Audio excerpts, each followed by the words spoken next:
Hello, hello, ladies and gentlemen. Hi, ladies and gentlemen. Good evening.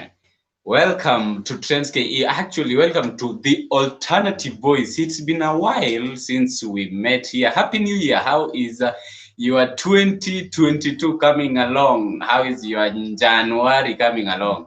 It's amazing to have you back on the Alternative Voice on Trends KE, where we give you what is happening in Kenya on the trending topics each and every Thursday at 8 p.m. We shall be talking about what has been trending throughout since December in politics. That is the discussion we are having tonight. So send your new year greetings in the comment section. It's amazing to have you back. Also, send us your comments on what you think about the discussions we are going to have on what has been happening in politics throughout the year.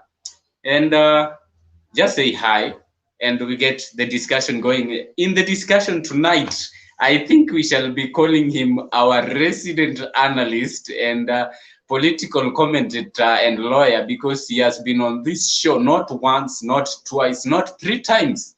He's become a resident of the Alternative Voice, and he really gives us an alternative voice on all the discussions we have to discuss on law as well as on politics. I'm talking about lawyer and political commentator and Nelson Mandela, whom we are having tonight on the discussion, and my producer will be bringing him up. And we are having Nelson on the show tonight. Once again, Happy New Year, lawyer.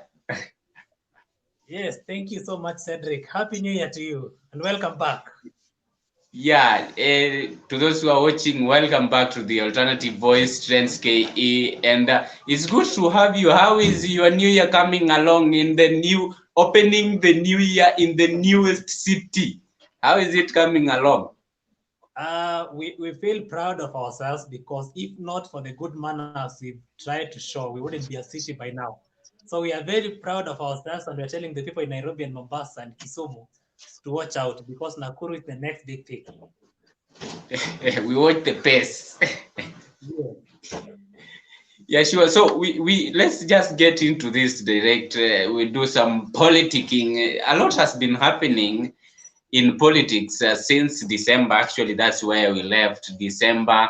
That's when we went for the break. It has been a while, and while we were going for the break, there was a big meeting. I don't know how big you can say it was from your end about. And actually, before we go on, I should comment on your color coordination behind there. I can see it. It looks amazing. I don't know if it's supposed to communicate something to us. Is it? Yeah, all I can say, Cedric, is that yellow is a beautiful color. Yeah, yes, it did. And last December, kulikuwa na mkutano kubwa pale uwanja wa Kasarani. Swahili is something else. There was a very big meeting there of Azimio la Umoja happening, and very many people were there. And before that, after that, I guess, there was a meeting. This is the one that I wanted to talk about in Kakamega. I don't know if it was Luya Unity or Azimio la Umoja, but there was that meeting that happened, and the ANC received a blow. Very many people decided to move out of ANC and join Azimio la Umoja. What do you deduce out of this from where you sit? Do you see that eventually Baba, after very many tries, this is eventually his time to get to be the president of Kenya? Yes, thank you so much, Cedric. And before probably I comment on that, I must also Yes. congratulate a team player, Cleopas Watch, from the Alternative Voice to Ramogi TV. It's only shows that somebody somewhere is watching the good work you guys are doing. So Yeah. it's just a matter of time because, as we can say, literally, the big brother is watching. So we are destined for greatness. Now, if I comment on what happened at the Buhungu Stadium, if people are celebrating that people are changing from ANC to ODM, and there's a celebration to that effect. But behind the scenes, it's always said Baba controls Western Kenya. So have we been lying to ourselves? And when we are saying people have crossed over to ANC, from ANC to Azimio, does that explain that Mudavadi will not be joining Azimio? So there is nothing much to come from that. If anything, and I can tell you with certainty, most of the people who are crossing over to Azimio will not be re-elected. Because one thing remains, you cannot call for a meeting and purport to be a Luya unity meeting, and in the same meeting you're using the platform to disparage the Luya leaders. It wasn't a Luya meeting. And I'm on record having said it was a circus. Somebody cannot come and say, I will come and call names of people who will be elected in Western Kenya. That is what the convener of that particular meeting has been saying for quite some time. So by virtue that they couldn't get enough numbers, or the platform they anticipated to call for the name for us to elect in Western Kenya, it shows the meeting was a flop. So you cannot say we are going to have a Mulembe Nation unity meeting, and then we don't have, as far as we're concerned, in Western Kenya, we only have two leaders, and any other person can agree. Number one is Musalia Mudavadi, and number two is Moses Wetangula. None of these two people were in that particular meeting. So you cannot come and say, we want to come to Western Kenya to have Luya unity. We are endorsing, we are calling for a Luya meeting. And then in that very meeting, you call our leaders, if at all they were to attend. And then you announce endorsing somebody else from outside. That is contempt. So it was just a meeting like any other. I only just wanted something to celebrate as it crossed the year, but it had no impact at all for those who are on the ground. For those of us who can access the ground, we can tell you the meeting amounted to zero. But if anybody has doubts, can we wait for August 9 this year in the general election? Because the truth will come out. Yeah, actually, there was a lot in that meeting also to do with the leadership in Western, people having their own wars within. And actually, on the part of leadership, someone will argue between Moses Wetangula and Governor Oparanya. There was that argument as well during the last lawyer meeting, purported lawyer meeting that was there the other year, before the election of 2017, between Oparanya and Moses Wetangula. There was an argument about that. And I don't want us to get much into that, but you have given us a broad spectrum of what you think about all that was happening there. But then let me bring you closer home. I can see you are saying yellow is a very beautiful color, but there has been a blow, and the other side has actually run with it to the very end. The remarks that were made by Linturi, the infamous Madoadoa comment that he made, and they were actually bringing this other UDA guy who talked in Kalenjin, but he went ahead and defended himself.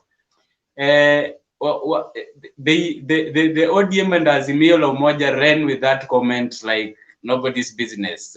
Do you think that rhetoric actually, speaking from the factual perspective and also as a lawyer, those comments that were made, is someone who makes such comments supposed to be allowed to vie for a political position? Now, we cannot, initially we had condemned Linturi without giving him a proper hearing.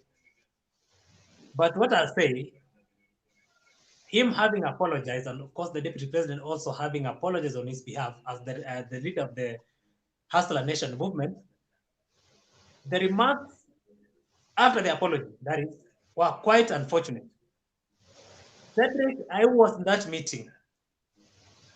When Linturi mentioned Madoadoa, the people were chanting. The first name was Tolgos, the second name was Mishra, third name was Kutuni, and the fourth name was Keter. For the people in that stadium, what they understood was that these are the people, Madoadoa, who are opposing the candidature of William Ruto. The problem came in when the bloggers and also the ODM legislators amplified the matter to try to mean that other tribes should not be in the Rift Valley. In Eldoret was Ngishu. But to speak the truth, now that we're nearing election, we also must be very careful of the utterances we're going to make. Because Cedrick, if you may remember properly, what happened in 2007, 2008 was impromptu. It was so spontaneous. So if we not be very careful as a country and our political class to be very careful in what they do, the utterances and how they're going to engage the masses, 2007, 2008 will look like a rehearsal. Because as we speak, over 14 years down the line, we still have IDPs or people who were evicted from their land and they're currently leasing areas or still landless or homeless in the same country. So if we'll not be so careful about our utterances this year, and you'll agree with me, this is going to be one of the most contested elections in the history of this country. You can see there is William Ruto who feels betrayed, and there's Raila Odinga who feels entitled with the support of the state machinery. So we are going to have a very hotly contested election. And if anything goes wrong, if you're not going to create cohesion right now, if you're not going to embrace peace right now, in 2022, I'm not being a prophet of doom, but 2022 after the general election, it will look like 2007, 2008 was a rehearsal. But I'll say this, if you're going to fight hate speech, we have the National Cohesion and Integration Commission, and there is an act of parliament, there's a legislation to that effect. These are people who are supposed to investigate. And when you're having people uttering some words, and then when they're arrested, they're saying even so and so had said similar statements and they were not arrested. The law is very clear in this area. NCIC is supposed to identify the potential hate monger, investigate, then recommend to the Director of Public Prosecution to prosecute this person. It is not a matter of the police harassing, arresting in a manner to show that there is intimidation or clear bias in application of the law. NCIC should, you see, initially, NCIC said those who will be hate mongering or those who will be spreading rumors and hate speech and incitement and all that, they'll be named and shamed. That's not enough. We need stricter penalties, but also, even as we focus on that, let us not use these independent commissions as political tools to oppress the other coalitions or other political formations that are not pro-government. NCIC should act independently. If Linturi is found culpable, he should face the full wrath of the law. If the Kericho senator is found to have uttered those words, they should also be prosecuted. If somebody else, because these statements initially came from Kimemi, yes. And you, because I know you are tech savvy and you have access to all this social media, you come across that clip of Kimemi saying we don't want Madoadoa in Jubilee. So we understood. And there was no need of us trying to amplify to mean that Kimemi meant that not other tribes should not come to Jubilee. We should take it politically as it is, because the moment you try to explain it is the moment you're trying to show people that you should now start moving from Eldoret if you're not from that area. It's quite unfortunate. The political class needs to be very, very careful as we near the 2022 general election. But yeah, sure. That does not vindicate Linturi. It was a reckless statement. He has apologized. The deputy president has apologized. We can accept and move on. Yeah, sure. Actually, it's something that's very saddening. And just as you've said, you make a reckless statement, then those who are opposing you will run with it and run just for the political PR. But then the fact is that the matter is never addressed. There are many of those statements that have been made in people have been arrested because of reckless political statements and other incitements. Those cases never come to a conclusion, and we never get to hear what exactly is the final stake of those who work in the judicial system about what is supposed to happen, and also just if IBC can come to the rescue and decide people who do things like this that are uncalled for are not given the ticket to run for any political office. That notwithstanding, that was said, and if we don't take care, as you've said, such statements can lead us into a very bad situation headed into 2022 electoral season. Let's get into something else just around politics and what has been happening recently. There has been that bill that went through the national, the parliament, and it's now in the Senate. The political parties amendment bill, 2022, and what's really in it that is making people to fight, like literally physically, because MPs have been sent to parliament to fight for people's rights, and they are actually fighting quite literally blows. People are getting blood within the House of Parliament. What do you think is that specific clause in that bill that is making people to have physical fights in Parliament? Now, for this one, Cedric, Yes. it's quite unfortunate. But you see, they say you are as good as the person you elect. So they represent us. So we are the ones who should feel shameful about the act. Yeah. But again, to say, our members of parliament, we've sent them to parliament to represent us, but they're being used as gun for hire. Because some of the laws they make, like this political parties amendment bill 2021, is only meant for 2022 election. Very selfish bill, to say the least. Because the only intention is to make sure that they coerce some people into joining elections.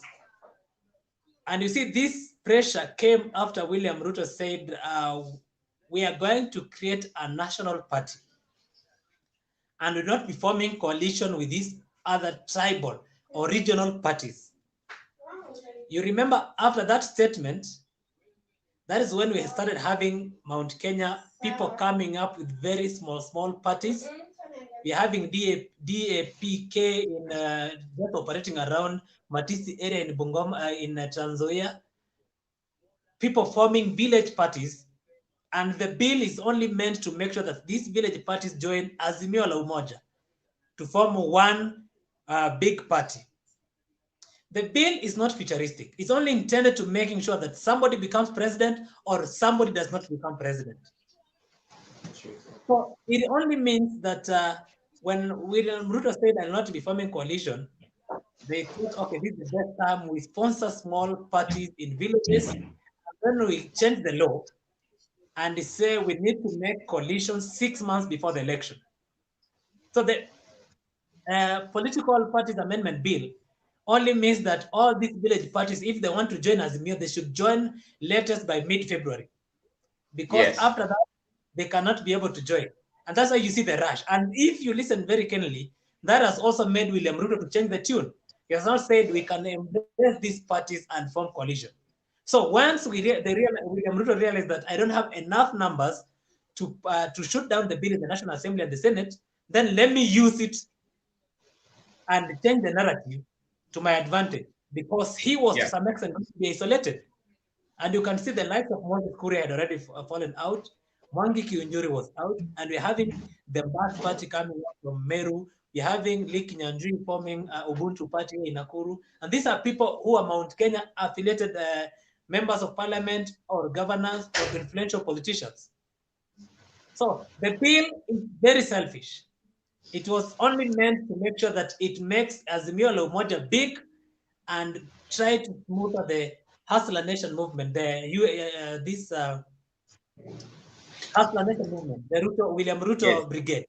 But apparently, if this bill passes, William Ruto has said we are unable to form a coalition with other small, like-minded parties. So the bill in Parliament, it is so selfish. It is quite unfortunate that people, instead of using democratic space to sell their manifesto, they're trying to impose laws on us so that they can be able to gain power. And before we get into what people are saying online, those who are watching us on Trends KE, and I wanted to just inquire from you, do you think the statement that the president made, was it today or yesterday, while he commended the MPs actually for passing that bill, and said some people, I don't know why politicians like referring to others as some people, they were trying to fight it the way they fought BBI, but it has gone through, and he has also urged the senators to do the same in the Senate. Do you think that comes as the president's early endorsement of Baba for presidency? Now, you see, the president has been actually like a jilted lover since the BBI failed terribly.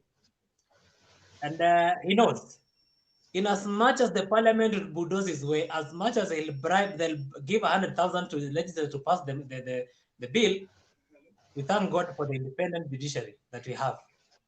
So they may celebrate, but their celebration might be short-lived, because as far as we understand, the bill did not go through proper public participation as required under Article 10 of the Constitution. So that was outright endorsement, but it's not surprise because we know he's been trying to front Baba, but everything he's been touching, it's been failing. So it's not a surprise that he came out to laud the National Assembly. If anything, that has been a conveyor belt. Anything that comes, the blessing of the president, it has always passed. They've used their numbers in the National Assembly to pass motions. Yes. Even the PI had a very smooth ride. They'll have the numbers in the Senate, but this bill will ultimately be challenged in court, and it will be placed aside or quashed completely. So it is clear that he was trying to tell the Senate, because if you try to do something contrary to what was done in the National Assembly, this might happen. But of course, the National Assembly and the Senate, the brace there stopped functioning quite some time back. But we'll go to the courts, and the court will give a proper interpretation of what entails public participation. So this one, the fate of this bill is similar to the fate of the BBI. They'll all fail. Yeah, from your perspective, they will all fail. And Nelson, one question here. Mount Kenya Initiative, One Kenya Alliance. What is the magnitude of the effect that these two groups are going to have in the next election? That is, if there is any possibility of them merging and then getting all the way to the poll, is there a possibility of having that force or that horse, as they are calling themselves? Okay, Cedrick, for Mount Kenya, I don't know the likes of Forum, Unity Forum, is it? Unity Forum and this other One Kenya Alliance.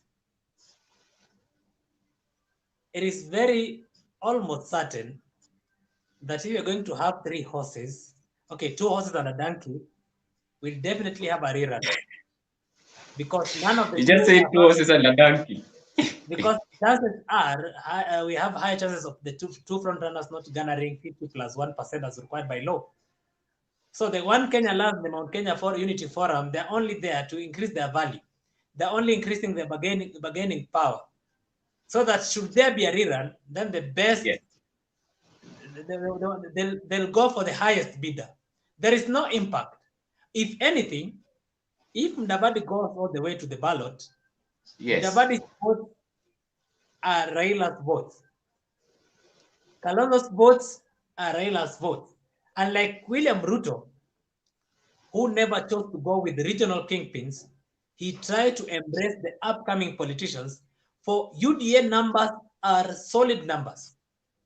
But people who support Kalonzo, they're waiting for direction. Should he go all the way to the ballot, they'll vote for him. Should he endorse Raila Odinga, they'll vote for Raila Odinga. Same thing, same case with Mudavadi. And therefore, there is no third hope. These people, and that's why we're having the Political Parties Amendment Bill 2021. So that Mudavadi and the One Kenya Land, Mount Kenya Forum, if they'll not form a coalition with William Ruto or Raila Odinga, they'll go all the way to the ballot. And you see, the law says there shall be no post-election coalitions. So you must form coalition 6 months to election. You remember, when there is an election, if we have a rerun, the previous law says you might form coalition even after the general election, and we're having a rerun.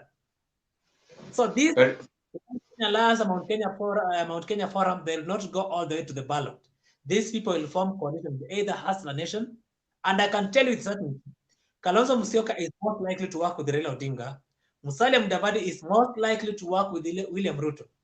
For Wetangula, it's very clear. He'll not be supporting Raila Odinga in his life. It is that. So we're only waiting for these two. Gideon Moi, Jirongo, they're in Oka physically, but their hearts are in Azimio la Umoja. So those are the people who will be the first to cross. Then one Kenya being a two-legged stool will not survive on two legs. They'll now have to, Mudavadi and Wetangula will definitely join William Ruto, and Kalonzo will definitely go and probably secure a speaker position in the National Assembly from the Azimio la Umoja. And just to wind up, I want to read a few questions and comments here as we conclude.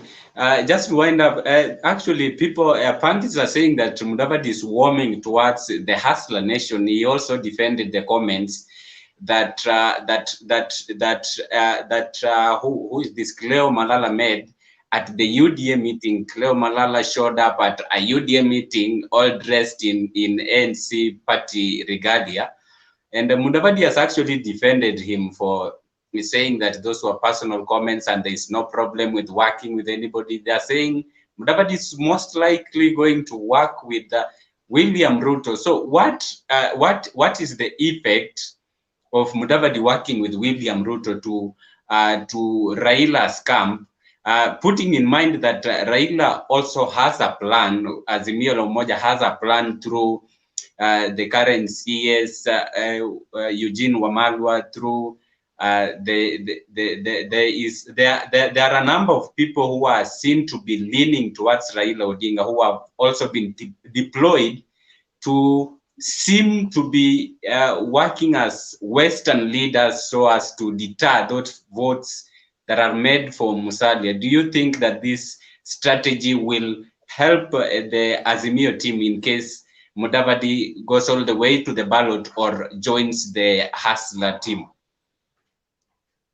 Now, Cedric, if you listen to Mudavadi clearly, he said, I haven't received formal or informal invitation from the deputy president for me to work with him.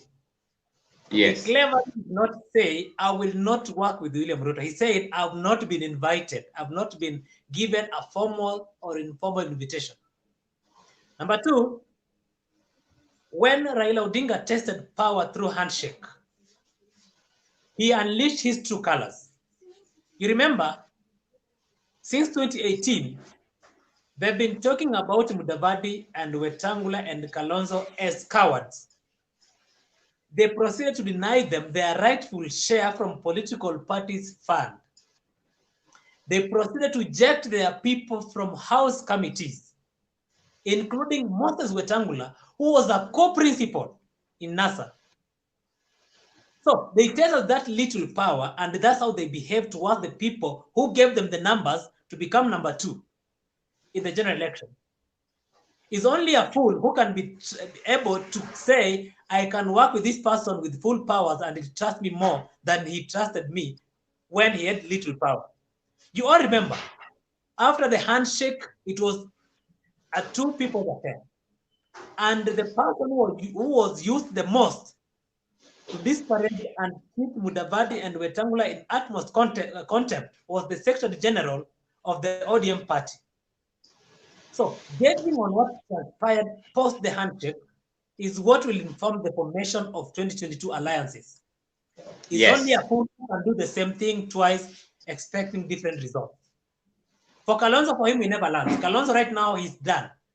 In terms of active politics, Kalonzo cannot be elected. You can see even his governance. I don't know why you people are talking about ANC non-starters and people, non-starters like Savula and Ososi crossing, and they're saying Mudavadi is finished. And yet Kalonzo, this region, all the governors are anti-him. When you see, we talk about Eugene Wamalwa growing up to take, Eugene Wamalwa is a cabinet secretary. Eugene Wamalwa was not elected Eugene Wamalwa doesn't know what it feels to campaign and persuade people to elect you. So he is of no impact insofar as Western Kenya politics is concerned. And therefore, if Thank you. Raila can Eugene Wamalwa cannot even convince a constituency in Tanzania where he comes from to vote Baba. So the mistake you can do is to bank on cabinet secretaries who are enjoying trappings of power and speaking in utmost boldness to say that they'll convince people to give me numbers. You rather go for an MCA who has a one-on-one touch with the people on the ground than a cabinet secretary who only appears through TV and camera and radio station to try and speak how influential or how powerful they are. Wow. So Eugene Wamalwa cannot replace Musalia Mudavadi or even Moses Wetangula. Baba is losing it. And I can tell you for certain, Baba cannot equally say person like the Kakamega governor will give him numbers. It is a faith. Western Kenya, we only listen to two people. Moses Wetangula, for the sake of the majority Bukusus, and Musalia Mudavadi on behalf of Kakamega, Vihiga, and all these other regions. Forget about Busia. Busia, we don't have a strong voice, but we equally have Bukusus there. But for Trans Nzoia, Bungoma, and section of Busia, they listen to Moses Wetangula and they'll follow Wetangula's direction. For Vihiga, Kakamega, people listen to Musalia Mudavadi and he'll carry the final word. Some people will argue about that going by numbers. When Mudavadi and Raila were both running, it did not show that way. Meanwhile, let's go through the comments first before we continue. I can see someone asking you a question here from, who is this? Just a minute. A question there from Don Apple Jaka. Mr. Mandela, who do you think William Samoei Ruto will make his deputy? What are the considerations? Do you have any thought there? Now, as far as I'm concerned, in the Hustler Nation, it's not a one-man show. It's a deliberation that will have to be made by multiple players to come up with a person who will be best fit. Unlike other coalitions where you're being certain that I'll be made a running mate, in the Hustler Nation movement, it's not a one-man show, and therefore it's a decision that probably will be made by quite a number of people before the qualified players are narrowed down, and then one will be selected from the numbers. And therefore, for William Ruto, I know he's one of the smartest politicians. He's going to be very careful in selection. That's why he is unpredictable. You see, for Raila Odinga, people are already speculating it could be Peter Kenneth, or if Kalonzo comes, it could be Kalonzo. But for the William Ruto camp, nobody can speculate because they know he's one of the smartest politicians. He'll survey the ground. If Mudavadi comes in, do you think he will settle for anything less than the deputy president? It depends with what you're bringing to the table. But like I said, in the Hustler movement, the only thing people are about is that William Ruto is going for the presidency. Any other position, we are going to have fair nominations. And for the president position, they are going to have deliberations to settle on the person that will be best accepted across the country. Another comment here, Mwalimu Jungani is saying my DVD is a liability, not an asset. Ruto cannot risk end of evening rants.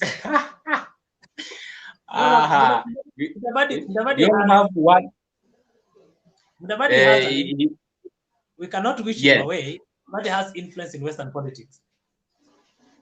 He is also there. I can see Mwalimu Jungani is a diehard fan of Baba, seeing from the comments he's making, and he's saying Baba is the only horse that is in that race. JK Empire, JK anasema anapenda hii uchambuzi tena sana. Thank you very much for tuning into the show. Winnie Triza, Wakili is nailing the discussion. Thank you for tuning to the show tonight, Winnie. Thanks a lot. Who else is commenting here on this discussion? Hosi is saying, okay, I can't get that quite clearly, that comment. Hey. There are several comments that I want us to go through very quick before we proceed. Lumumba Felix is tuned from Busia County. Asante sana, Felix Lumumba PLO, for tuning in to the show. We have Nyasira Njuguna, who is saying, I can't remember people really being fully punished for hate speech. Yeah, it just happens, trends for a while, and then we get over it. Humphrey Agebi tuned in from Kajiado. Thank you for tuning in to the show, Humphrey. Who else is tuned into the show? Best Star Prof. We are having here Best Star Prof saying, I hope the youth will not be moved by the likes of Lindori's words. Otherwise, italeta shida. Very true lawyer. Thank you very much. Winnie Nyox tuned. Thank you very much. Who else? Winfred Kaswiti. UDA forever. Ruto the fifth. Hey. Liking today people have gotten into political mood. Alex Onsase is back again. Happy New Year guys. Mlipotelea wapi? Hai wakili, sisi bado tumesimama na baba, my friend. Aya, sawa. Actually, we went for a holiday and we are back full force, having a whole full team. You shall be seeing other new members on the alternative voice as well. So just tune in and watch out for this space, as someone has said there. Another comment that we are having here, we have our producer there, tuned from Kochi, India. You can see I'm still struggling. He's not back fully yet. Don, we wish you quickest recovery. I know you are getting better so that you can get back to doing this work that I'm struggling to do right now here. We have Kevin Amzil tuned from Nairobi, Kenya. Thank you very much for tuning in. Very much in studio here. Leo yeye ndio anasaidia kufanya production. Kimoko. Hi lawyer Nelson. Happy New Year. Happy New Year, Nelson. Happy New Year to you too, Kimolo. Thank you for watching.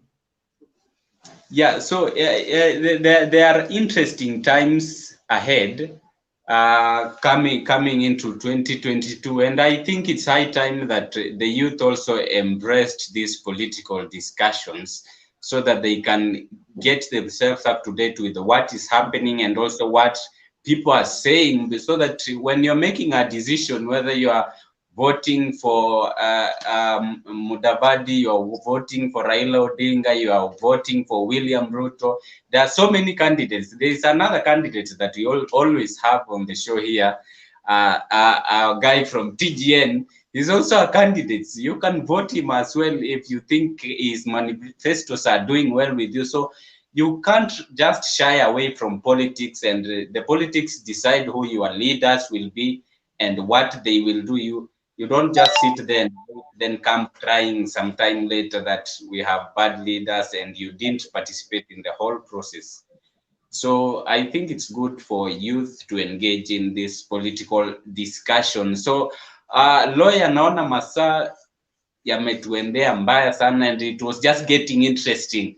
And we shall be doing this next time again. This 2022 is the time for politics, and we will have many of these. I hope you shall be finding time for the same. So your final remarks as we finish.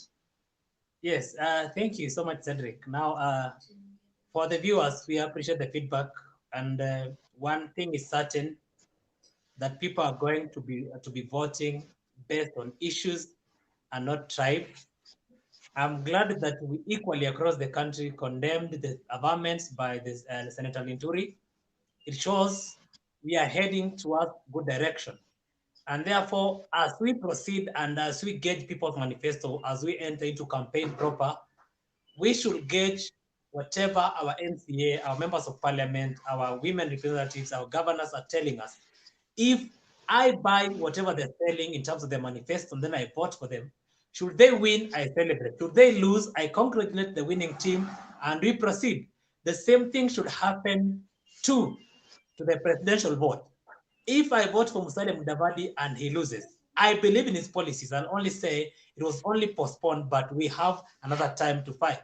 Should I vote for Baba and he wins, I should be able to congratulate William Ruto for conceding, and we proceed as a country, because after COVID, we cannot afford, Cedric, to have political violence, post-election violence. Our economy might never recover. And therefore, having learned from that and having understood the situation we are in, is only imperative that the people get to understand politics is just a one-time thing.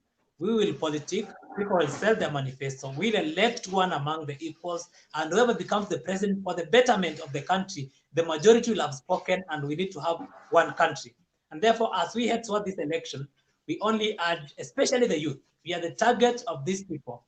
Even when you see them uttering these words, they first say, Vijana, this and that, Vijana, this and that, because they know once they want to strike, they'll use us.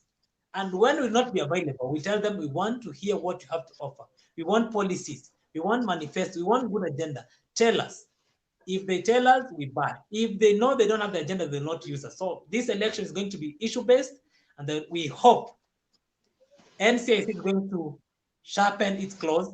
It's no longer going just to, because if you tell me, if I'm already controversial, and you're telling me if you go issuing hate speech and inciting people, I'll name you to shame you.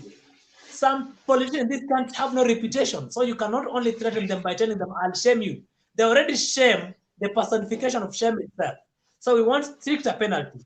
People should know that if I incite people, if I am found to be dishing out money or bribing or forming gangs, I'll be barred from contesting, or I'll be made to serve strict jail terms, or made to pay 10 million cash bail or fines. It will be stricter, because the purpose of the law is to deter and to also punish. And therefore, we look forward to having good political engagement, and we are urging all political players to adhere to the rule of law.